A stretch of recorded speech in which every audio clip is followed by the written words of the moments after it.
BCB নির্বাচনের বাকি আর মাত্র এক মাস, এরই মধ্যে যে যার মতো করে প্রচারণা শুরু করেছেন।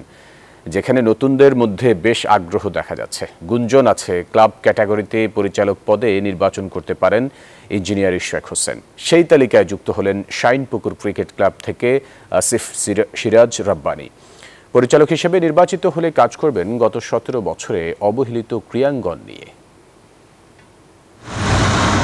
শেষ হয়েছে কোয়াবের নির্বাচন, এখন ক্রিকেটাঙ্গনে উত্তাপ ছড়াচ্ছে বিসিবি নির্বাচন। আলোচনায় কারা হচ্ছেন পরিচালক, অভিজ্ঞতার পাশাপাশি নতুন কিছু মুখও জায়গা করে নিচ্ছে আলোচনার টেবিলে। এর মধ্যে এগিয়ে আছেন কয়েকজন পরিচিত ক্রিকেট সংগঠক, তবে তাদের সঙ্গে আলোচনায় এসেছেন আসিফ সিরাজ রাব্বানী। এই তরুণ প্রার্থী জেলা পর্যায়ে ক্রিকেট ফেরানো থেকে শুরু করে বয়সভিত্তিক টুর্নামেন্ট সবকিছুতেই রাখতে চান সরব উপস্থিতি।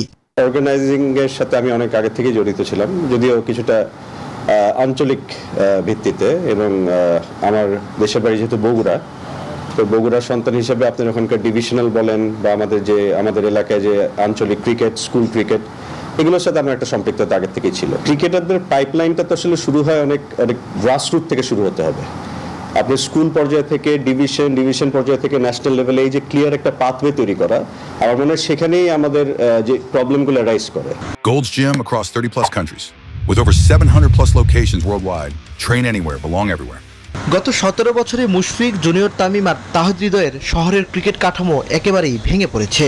বগুড়া আন্তর্জাতিক শহীদ চান্দু স্টেডিয়াম এখন কার্যত মৃত্যু পথযাত্রী। তবে বিসিবির পরিচালক হলে বগুড়ার ক্রিকেটকে নতুন করে সাজানোর প্রতিশ্রুতি দিয়েছেন।